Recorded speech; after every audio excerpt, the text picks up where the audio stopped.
Midangop sa kapulisan ang usa ka pamilya aron ipatala ang nahitabong pagpangawat sulod mismo sa ilang tindahan. Pasado las 3 na sa kadlawon karong adlaw Agosto 12. Nadiskubrihan na lang sa mga tigdumala sa tindahan nga nangawala na ang ilang mga kabtangan. Tapad matod pa ang ilang tindahan sa usa ka bar asa ulahing nakit-an ang upat ka mga customer nga kadudahan matod pa ang lihok.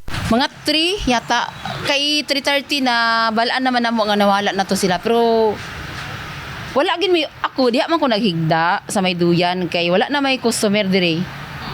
Ang customer namo sa ubos daw 4 na lang sila. Tong 2 ka babae ug 2 ka lalaki. Nakuha matod pa sa mga suspect ang upat ka cellphone, cash nga halin sa tindahan nga mobalor sa 7,800 pesos ug apil nakuha sa mga kawatan ng usa ka wedding ring nga gipanag-iya pa sa anak sa tag-iya sa tindahan. Gituuhang niagi sa bintana ang mga kawatan sa oras nga hinanok na ang ilang pagkatulog. Pagsunod nila, nangutana ko sa ila mag-inom mo gain siya oote. Asa mo mag-inom kay sa ubos man god guba among bidyukihan. Inko guba bay among bidyuki sa usa sige dito lang miti. Maulang punto sila among customer ato the time nga nawala ang cellphone ug ang kwarta. Pero dili man kita actually maka-point out sa tako man ta kakita. Mautong the time mo gid pud among customer ato nga pagkawala.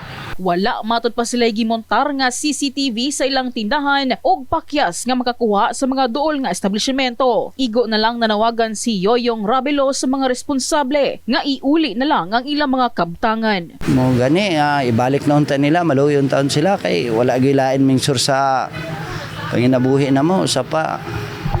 Kung makuan sila, maluoy sila, ibalik na lang itong kuan, itong cellphone, basta itong kwarta. Ngayon tamin sila nga mabalik lang. Giatiman na sa mga nasampit ang mga saktong dokumento alang sa posibilidad nga pagduso og pagpasaka og reklamo batok sa mga responsable o galing mailhan na sa mga otoridad. Una nang nagpahimangno ang kapulisan kalabot sa kamahinungdanon sa pagmontar og CCTV sa mga establishmento asa makatabang sa pagsulbad sa kaso o krimen sama sa pagpangawat. In the heart of changing lives, kini si MJ Fernandez, Brigada News.